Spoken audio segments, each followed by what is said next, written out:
Today we're reacting to If You Imagine Yourself a Gunfighter Black Swan events. This was a video sent in by a subscriber, man, so make sure if there's any videos that you want me to watch, make sure you DM me on IG, Astral, Dior. I've been getting a lot of y'all sending me videos and I really appreciate it. Some of them I'm gonna do, some of them I'm not gonna do. Some of them are giving me ideas for a different channel where I can post those types of videos, like some horror stuff. I've seen a few that y'all wanted me to watch some horror shit. Somebody say use this as a horror like button. Is there anybody that's going to suspect this 12 to 15 passenger transit van as containing a heavily armed robbery crew rocking two rifles? Definitely not. I don't think I am. Anytime I'm at the gas station, period, day or night, I'm always, I'm clutching. I'm looking around, you know what I'm saying? Where I live, it's just a bunch of randomness that can happen. You feel me? So I'll be on edge. Full and two pistols. But I wouldn't have thought nothing about this. I'm thinking this is either a large family or some type of shuttle service. The principles and tactics being used here are not surprising. The way this nigga hopped out, and y'all hopped out on one nigga with 1, 2, 3, 4, and he got right on the car. This kind of vehicle, to me, that does seem to be a kind of black swan event, meaning it's rare and considered an extreme outlier. Hey guys, retired Lieutenant Todd Heaton here with Humilitas First. This is a crazy example of why you don't stop in a high crime dangerous area after dark to fill up your tank and then go inside and buy a snack. This is October 1st, 2020. Holy damn. 22 at 10 p.m. Yes, it is a high crime dangerous area inside Philadelphia.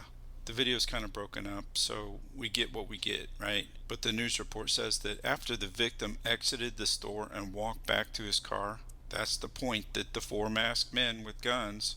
That happened in less than 2 seconds.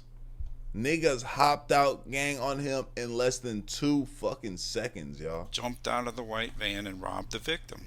Let's talk about winning principles. At about half of 1 second, we can see the victim look to the rear door of the van. The principle here is surprise. It's like a wicked Jack in the Box. For the victim, that's the observation stage. He sees. Now he has to process whatever it is that he's seeing. At about 1 1/10 of a second, we see the victim's overall height begin to drop and his shoulders kind of shrug. That's called a flinch because of that wicked surprise.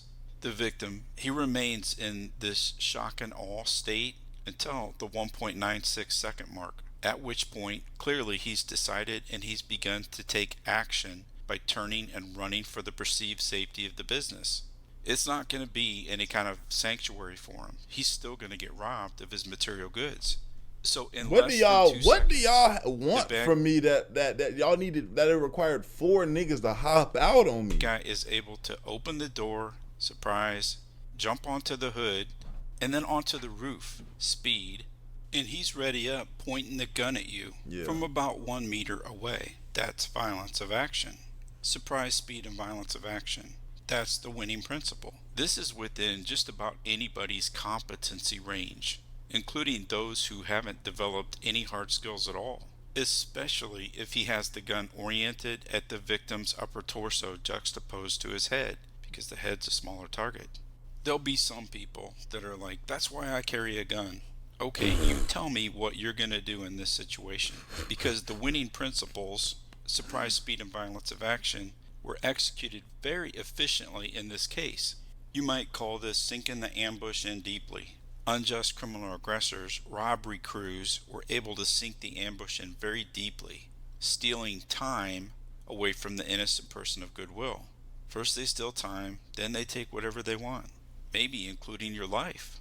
Had this been an assassination rather than a robbery, he's up on his target at a distance that it's actually difficult to miss. If I'm being honest, that shit happened so fast and like they hopped out on me so quick, I don't even think I would have necessarily ran, because I feel like running would have potentially, I don't know, maybe got me shot. I definitely would have been on some like, whoa, shit, oh. I would have been scared as fuck. Oh, shit. Threw my hands up and be like, whoa, what's up? What do you, nigga, y'all want what? Take it. Goddamn, nigga, take that shit. Is in a position where he's going to see you reaching for your waistline. Right. Reaching And for blow your shit waistline back. and drawing from concealment, that's a process that takes time.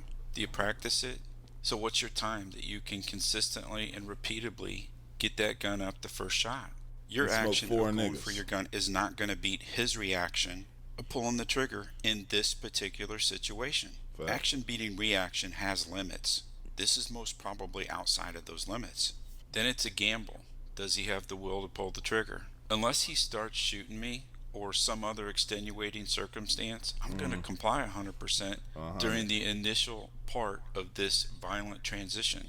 If we were to talk about resumes from a civilian perspective, meaning one civilian happened to deal with another violent civilian, who do you believe would be the best source to learn from? Would it be Special Forces guys? Did their experiences in the global war on terror include a lot of vehicle ambushes where the bad guy was 1 to 3 meters away with the Glock, with the pistol? Or was he perhaps 100 meters away with the rifle? Is this just good marketing? Is it really a good idea to lay down on the ground? What about police officers? Do they have a lot of experience dealing with a civilian as a civilian? No. Crews are not carjacking squad cars. The distinction is assassination versus threatening death to take property. Police certainly have experiences dealing with unjust criminals who lack training and for the most part only have the will to dominate so long as things go their way.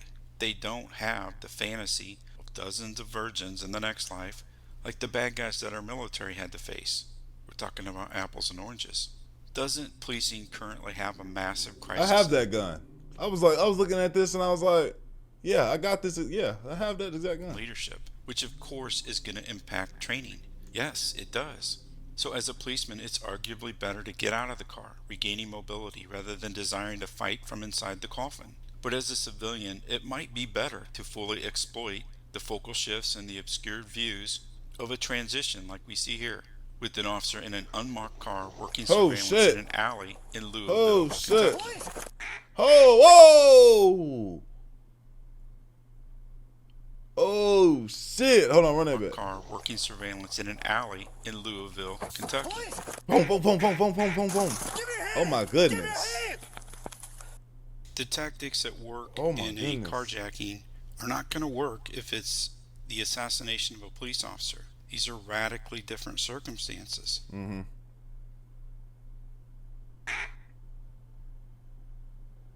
What about competitive shooting instructors?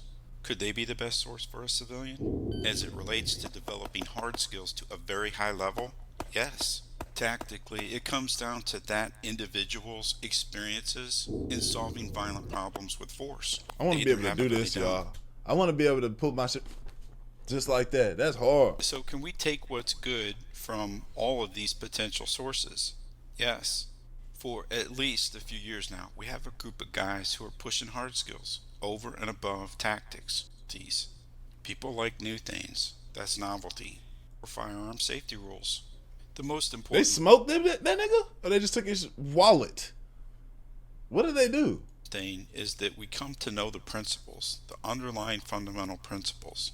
The tactics, techniques, and procedures, they can and they do get tweaked. This is another one.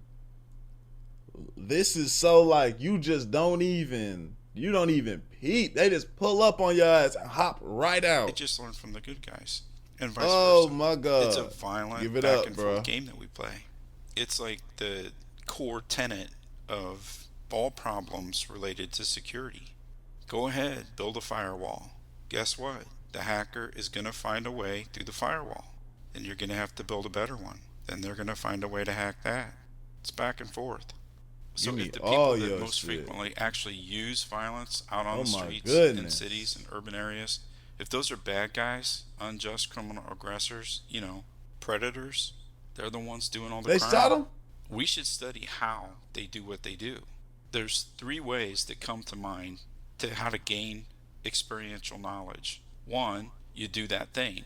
But if you become a criminal, yeah, you're going to learn, but you're going to go to prison for a long time or get killed. Both of those outcomes are bad. The second way to gain experiential knowledge is to grow up in a high crime dangerous area. You know, you got a front row seat to these things that happen. Yeah. So you see the violence unfold. You see. Yeah, that right there. This right here already would have been from the back up. Right here. If I don't know these individuals, I don't know what the situation here is. But if I don't know niggas and they pull up like this, there's no way my bag is still like I'm just engaged in what's going on. You feel what I'm saying? Grow up in a high crime dangerous area. Who in this whip right now? You got a front row seat to these things that happen. So you see the violence unfold. You see how unfair it is. You see how people get yeah, and especially with niggas walking up slow. Nah. This shit would have already got activated. I don't know what's up with this. But then you're limited to the number of violent encounters way too long. You actually see. I'm gonna say far superior to that is study the game film, videos of robberies and such. Guess what you're gonna do? You're gonna begin to see patterns. Not perfectly. There's no guarantees. You have to be able to adapt to whatever's happening in that moment. Third and lastly, you can gain experiential knowledge from somebody who has been there and done that. The problem with that is criminals are liars. That becomes a part of who they are. That becomes a part of what they are, liars. So you can't really trust that. You can take what they tell you and you can compare it to what you see. And when it's in accord with what you're seeing, okay, well, then it makes sense, right? It can affirm some things. You can't let nobody get up on you, you know? But you can never fully trust, you know, a gang member or any of these guys that live a life of crime. Training, I mean, we all go through basic education as to where to hit people, I mean, where vital organs are. But there's two areas basically concentrated on. That's the chest area, the mid-torso, and the white lower quadrant of the abdominal area under the ribs, which is liver shot. I mean, this is massive hemorrhage either way, and that's where we try to hit people when we stab them. I've heard it said that people that are interested in the who and the what, well, that's what sells gossip. That's like, you know, reading the Inquirer, right? People who do a little more thinking on things, they look at the why and the how. The why is beyond the scope of this video, which is probably already too long, but it comes down to the will of men. I'm more interested in the how. So if we study the how are bad guys doing what they do? Then we can begin crafting ways to avoid those circumstances. Then we know what to look for, and perhaps more importantly, what we shouldn't waste time looking at. If you look at the animal kingdom, this is how predators do what they do. They conceal their intentions until the last possible second. First, stealing time. Surprise, speed, and violence of action. This is what works. As we study our adversary, our enemy. Stealing time. That's a crazy concept. Like when you think about it, if you think about all those situations that we've seen on here, or certain situations that possibly happen to you, when a motherfucker just get up on you, or like say a motherfucker like he like, man, I ain't even worried, and they just open up and start just swing on you. They steal time from you to react. Damn, that's crazy. That helps us build a hedge against becoming their next victim, keeping ourselves and our families safe. We can do it by studying the how. Look, it's not even close. By far, the best sources to learn from, to come to understand how bad guys do what they do, it's the bad guys themselves. You have to study the game film, and it helps a lot if you actually have a good amount of experience with violence.